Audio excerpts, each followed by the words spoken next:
कोर्टात ऊर्जाच्या बाजूने निकाल लागल्यामुळे हर्षवर्धन चांगलाच हताश झालेला असतो. आदित्य म्हणत असतो, डॅड काळजी करू नका, आपण हरलेलो नाही आहोत. ऊर्जा जिंकली आहे याचा अर्थ आपणच जिंकलेलो आहोत. हे वाक्य ऐकल्यावर हर्षवर्धन म्हणत असतो, आदित्य काय बोलतोयस तू? तुला तरी कळतंय का? इथे माझी हार झाली आहे आणि तीही या ज्युनियर ऊर्जामुळे. त्यावर आदित्य म्हणत असतो, डॅड तुम्हीच विचार करा, खरंच आपण लढत असलेल्या केसमध्ये थोडा तरी दम होता का? तुम्हाला माहीत होतं की तो विक्रांत दोषी आहे, तरीही तुम्ही त्याला वाचवण्याचा प्रयत्न करत होतात. पण डॅड ते खूप चुकीचं होतं. त्यावर हर्षवर्धन म्हणत असतो, आदित्य तू आता मला समजावण्याचा प्रयत्न करू नकोस की काय चुकीचं आहे आणि काय योग्य. हे वाक्य ऐकल्यावर आदित्य म्हणत असतो, ठीक आहे डॅड, चला आता आपल्याला घरी जायला हवं, नाहीतर मीडियाने आपल्याला घेरलं तर आपल्याला मीडियाच्या कचाट्यातून बाहेर पडणं खूपच भारी पडेल. हे वाक्य ऐकल्यावर हर्षवर्धन म्हणत असतो, अगदी बरोबर बोलतोयस तू, जा मी कोर्टाच्या मागच्या गेटने बाहेर पडतो, तिथेच गाडी घेऊन ये, आपण लगेचच घरात निघूया. हे वाक्य ऐकल्यावर आदित्य मान डोलावतो. इकडे आपण पाहतोय आता कोर्टात ऊर्जा केस जिंकल्यामुळे पद्मा खूपच खुश झालेली असते. लगेचच पद्मा आता ऊर्जाच्या जवळ येते आणि म्हणत असते, ताई तू आज कमाल केलीस. खरंच मला ज्या गोष्टीची भीती वाटत होती ती भीती तू माझ्या मनातनं काढून टाकलीस. त्यावर ऊर्जा म्हणत असते, पद्मा खरं तर यात कौतुक तुझं केलं पाहिजे, कारण तू ज्या पद्धतीने मला साथ दिलीस ना, त्यामुळेच ही केस मी जिंकू शकले. त्यावर पद्मा म्हणत असते, ताई पण काही असलं ना तर सारं क्रेडिट तुझंच आहे. त्यावर पद्माला असं बोलताना शौर्य म्हणत असतो, का सगळं क्रेडिट माझ्या ऊर्जाचं आहे? त्यावर पद्मा म्हणत असते, शौर्य दादा तुम्हाला माहिती आहे ना, माझ्याकडे या केसला जिंकण्यासाठी किंवा लढवण्यासाठी काहीही पैसा नाहीये, पण ऊर्जाताईने मला म्हटलं होतं की तू 1 रुपयाही देऊ नकोस, मी तुझी केस फ्रीमध्ये लढीन, आणि ती तिने लढून जिंकून सुद्धा दाखवली. त्यावर लगेचच आता शौर्य म्हणत असतो, ऊर्जा पद्मा अगदी बरोबर बोलते, तू या केसला तुझ्या फायद्यासाठी लढलेली नाहीयेस, तर पद्माला न्याय मिळवून द्यायसाठी लढलेली आहेस. तेवढ्यात आपण पाहतोय आता कोर्टाच्या आवारात आलेल्या मीडियाने ऊर्जाचा जय जयकार करायला सुरुवात केलेला असतो. तेवढ्यात शौर्य म्हणत असतो, ऊर्जा बाहेर मीडिया आली आहे, आता तू 4 लोकात ओळखली जाणार. हे वाक्य ऐकल्यावर ऊर्जा म्हणत असते, शौर्य खरं तर मला असल्या प्रकारची प्रसिद्धी नकोय, मला फक्त जो कोणी खरंच हतबल असेल, ज्याला कोणाला खरंच माझी गरज असेल, अशाच व्यक्तीला मला मदत करायला आवडेल, आणि त्याने समोरच्याने पैसेही नाही दिले तरी चालेल. अशातच आपण पाहतोय आता ऊर्जा लगेचच शौर्यला म्हणत असते, शौर्य आपल्याला आता आधी घरी जायला हवं. त्यावर शौर्य म्हणत असतो, असं डायरेक्ट घरी जाऊन चालणार नाही ऊर्जा, आधी आपल्याला मीडियाशी थोडं बोलावं लागेल, नाहीतर त्यांना असं वाटेल की हा विजय मिळूनही ऊर्जाला या विजयाचं काहीच महत्व नाहीये. त्यावर ऊर्जा म्हणत असते, ठीक आहे, मग मीडिया समोर आता ऊर्जाने थेट उभं राहत मीडियाचे आभार मानलेले असतात की तुम्हीही आतापर्यंत या केसला उचलून धरली होती, म्हणूनच या केसला हाय प्रोफाईल केस बनवण्यात आलं होतं, आणि शेवटी आपण केस जिंकलो आहोत. आता ऊर्जाला एक एक प्रकारचे प्रश्न विचारल्यानंतर ऊर्जाने त्याची व्यवस्थित उत्तरे दिलेली असतात, आणि त्यानंतर आता पद्मा आपल्या घरी निघून गेलेली असते आणि ऊर्जा आणि शौर्य आपल्या घरी जातात. तिकडे आपण पाहतोय हर्षवर्धन हा त्याच्या बेडरूम मध्ये असतो. आदित्य त्याला समजावत असतो, डॅड काळजी करू नका, या एक केस हरण्यामुळे तुमचं सारं अस्तित्व संपणार आहे असं तुम्हाला वाटत असेल तर ते चुकीचं आहे, नका काळजी करू तुम्ही, काहीही फरक पडत नाही एक केस हरल्यामुळे. इकडे आपण पाहतो शौर्य आणि ऊर्जा देखील आपल्या घरात पोहोचलेले असतात, आणि अशातच आता घराबाहेर मीडिया आलेली असते. आता थेट विजयाने हर्षवर्धनला येऊन सांगितलेलं असतं, अहो बाहेर मीडियाची माणसं आली आहेत. आणि हे वाक्य ऐकल्यावर हर्षवर्धन म्हणत असतो, त्यांना जाऊन सांग मला त्यांना अजिबातच भेटायचं नाहीये. हे वाक्य ऐकल्यावर विजया म्हणत असते, अहो असं काय करताय, 2 मिनिटं भेटून घ्या ना. त्यावर विजयाला हर्षवर्धन म्हणत असतो, तुला मी जे काय म्हटलंय ते ऐकायला येत नाहीये का? त्यांना जाऊन सांग मी अजिबात त्यांना भेटणार नाहीये आणि त्यांनी या माझ्या घराच्या आसपासही उभं राहायचं नाहीये. चालतं व्हा असं त्यांना म्हण. हे वाक्य ऐकल्यावर आता आदित्य म्हणत असतो, डॅड असं करून नाही चालणार. प्लीज प्लीज तुम्ही मीडियाशी 2 मिनिटं जाऊन बोला. त्यावर हर्षवर्धनला कळून चुकलेलं असतं, मीडियाशी पंगा घेणं म्हणजे खूपच भारी पडू शकतं. मग हर्षवर्धन थेट आता मीडिया समोर आलेला असतो आणि तेवढ्यात आपण पाहतोय आता हर्षवर्धनला मीडिया म्हणत असते, हर्षवर्धन सर तुम्ही का आलात? आम्ही तुम्हाला भेटायला नाही आलो. हे वाक्य ऐकल्यावर हर्षवर्धन म्हणत असतो, म्हणजे? त्यावर मीडिया म्हणत असते, अहो असं काय करताय? तुमच्या या घरामध्ये एक नवीन वकील आहे, ऊर्जा शौर्य जहागीरदार. त्यांनी केस जिंकली आहे. आम्ही त्यांचा इंटरव्ह्यू घ्यायला आलो आहोत, तुमचा नाही. हे वाक्य ऐकल्यावर हर्षवर्धनला एकदम थोबाडावर पडल्यासारखं वाटलेलं असतं आणि तो लगेचच म्हणत असतो, म्हणजे आजपर्यंत प्रत्येक केस मी जिंकत आलो, आज हीच केस मी हरलो, तर तुम्ही सगळे मला फाट्यावर मारताय का? त्यावर मात्र मीडिया म्हणत असते, तसं नाहीये हर्षवर्धन सर, पण खरं तर तुम्हाला या केस संदर्भात सगळं काही माहित होतं की तो विक्रांत खरंच दोषी आहे, तरीही तुम्ही त्याला सोडवण्याचा प्रयत्न करत होतात, त्याला वाचवण्याचा प्रयत्न करत होतात का? तुम्हाला पुन्हा एकदा त्या विक्रांतने नवीन काही कांड केलेलं हवं होतं का? हे वाक्य ऐकल्यावर हर्षवर्धन म्हणत असतो, गप्प बसा, काही काय बोलताय तुम्ही? तुम्हाला या केसच्या आतल्या बारीक गोष्टी माहित नाहीयेत. उगाच स्वतःच्या मनात काय येईल ते बडबडू नका.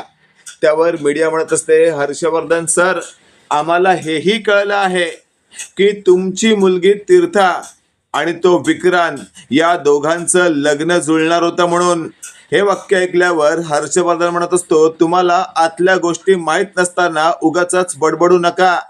त्यावेळेला आपण पाहतोय मीडिया म्हणत असते, हर्षवर्धन सर खरं तर आम्ही तुम्हाला शेवटचं सांगतोय, नीट समजून घ्या. त्या विक्रांतने पद्माचं आयुष्य खराब करण्याचा प्रयत्न केला होता. तुम्हालाही तुमच्या मुलीचं आयुष्य त्या विक्रांतने खराब केलेलं हवं होतं का?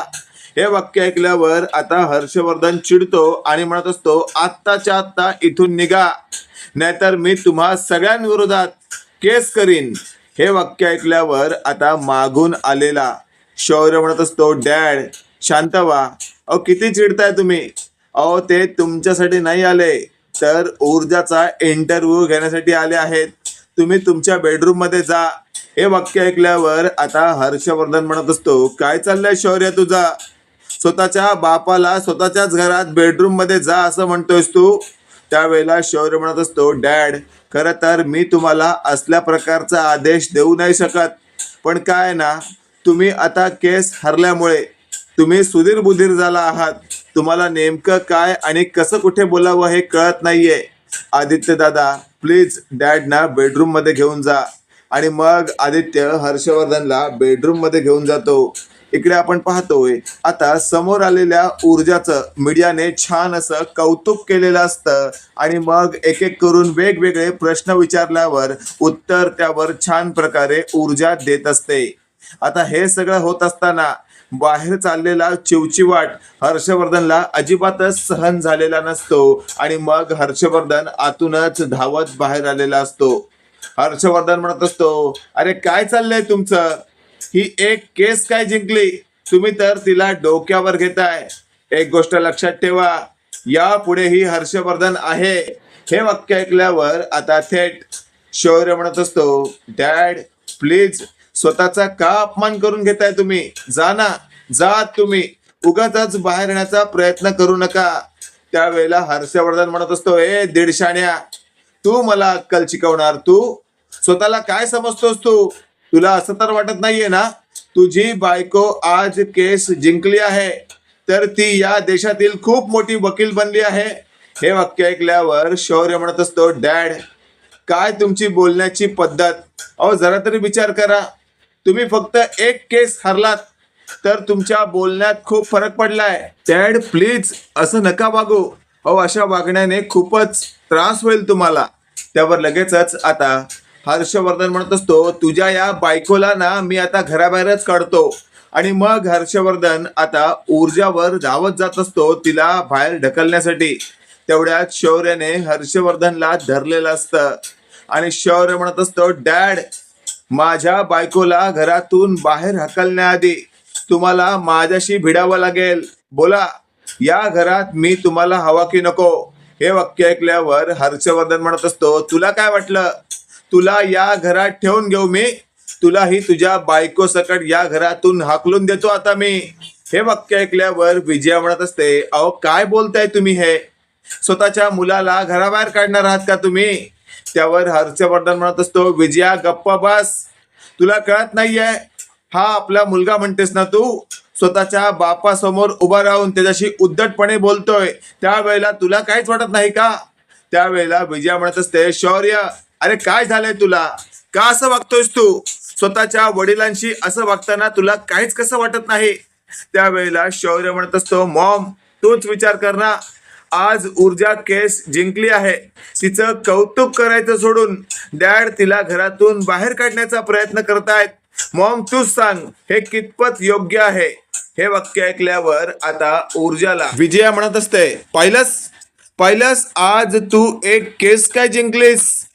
तू माझ्या मुलाला तुझ्या बाजूने करून घेतलंस आणि आमच्या विरोधात.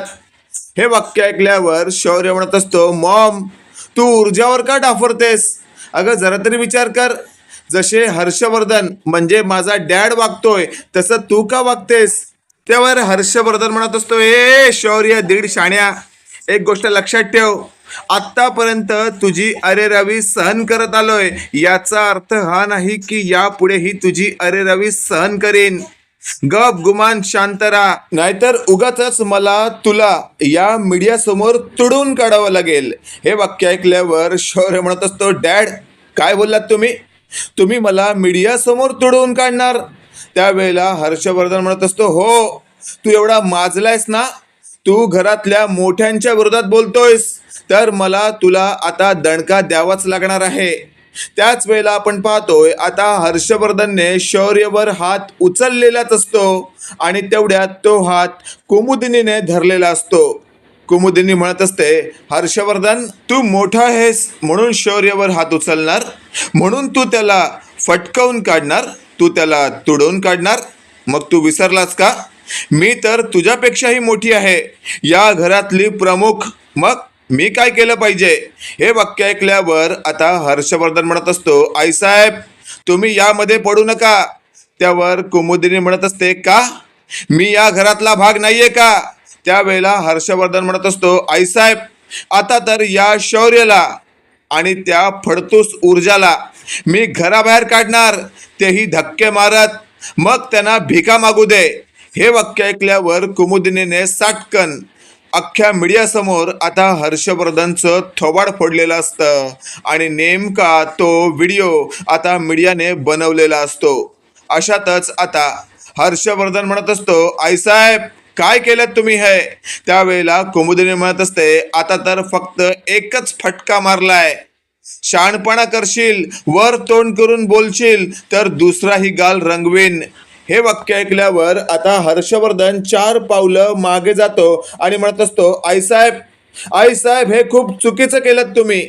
अशा पद्धतीने तुम्ही माझ्यावर हात उगारायला नको हवा होता. त्यावेळेला कुमुदिनी म्हणत असते, मला काय हौस नाहीये तुला फटकवायची, पण आज केस हरल्यामुळे सुधीर बुधीर झालायस तू, म्हणून तुला ताळ्यावर आणण्यासाठी हा एक फटका दिलाय. पण लक्षात ठेव, आता जरी तू नाही सुधारलास ना, तर पुन्हा मला त्याच पद्धतीने कारवाई करावी लागेल. अशातच आपण पाहतोय आता हर्षवर्धन थेट चालत त्याच्या बेडरूम मध्ये जातो आणि मागून विजयाही गेलेली असते. अशातच आता आदित्य म्हणत असतो, आजी, हे काय केलंस तू? आता डॅड कसे वागतील काही सांगता येणार नाही. त्यावेळेला कुमुदिनी म्हणत असते, नको काळजी करूस तू. हर्षवर्धन अगदी 2 वर्षाचा असल्यापासून त्याला लहानाचं मोठं केलंय मी. त्याला त्याची स्वतःची आई आठवत सुद्धा नाहीये. तेव्हापासून त्याला प्रेम केलंय मी आणि तो माझ्या विरोधात वागणार, मी फक्त एक हात मारला म्हणून तो माझ्या विरोधात जाणार? अजिबात असं शक्य नाहीये. आणि अशातच आपण पाहतोय आता विजया हर्षवर्धनला म्हणत असते, अहो अहो नका काळजी करू तुम्ही, आई साहेब आहेत ते आपल्या, त्यांनी आपल्यावर हात उचलला तरी काही फरक पडणार नाही. त्यावेळेला हर्षवर्धन म्हणत असतो, अगं आई साहेबांनी हात उचलला त्याच्यामुळे मी रागात नाहीये, तर आई साहेबांनी अख्ख्या मीडिया समोर हात उचलला त्यामुळे मला त्रास होतोय. माझी काही इज्जत इब्रत आहे की नाही? आता तो व्हिडिओ बनवलेला आहे मीडियाने, तो अख्ख्या सोशल मीडियावर व्हायरल होणार आणि त्यानंतर लोकांची माझ्यावर जी कमेंट येणार, त्यानंतर मी लोकांना त्या कमेंटवर काय उत्तर देऊ तूच सांग मला. त्यावेळेला मागून आलेली कुमुदिनी म्हणत असते, हर्षवर्धन काळजी करू नकोस, तू माझा मुलगा आहेस, मी तुझी आई आहे ना, मग मी उत्तर देईन. हे वाक्य ऐकल्यावर हर्षवर्धन म्हणत असतो, आई साहेब पण तुम्ही अशा पद्धतीने माझ्यावर हात उचलायला नको हवा होता. अशातच आता थेट शौर्याने बाहेर असलेल्या मीडियाला विनंती केलेली असते की प्लीज तुम्ही आता जर व्हिडिओ बनवला असेल किंवा फोटोज काढले असतील तर ते डिलीट करा, हा आमचा घरगुती मॅटर आहे. हे वाक्य ऐकल्यावर आता मीडिया हो म्हणते आणि तिथून बाहेर पडते. मित्रांनो, तुम्हाला काय वाटतंय? तुम्ही विचार करा की खरंच येत्या काळामध्ये आपल्याला असं काही पाहायला मिळू शकतं का की मीडियाने तो व्हिडिओ बनवलेला आहे किंवा ते फोटो काढलेले आहेत पण मीडियाने ते सोशल मीडियावर व्हायरलच केले नाही? खरंच असं होऊ शकतं का? आणि बाकी तुम्हाला काय वाटतं ते कमेंटमध्ये नक्की कळवा. आणि असेच नवनवीन अपडेट पाहण्यासाठी व्हिडिओला लाईक आणि चॅनलला नक्की सबस्क्राईब करा. धन्यवाद.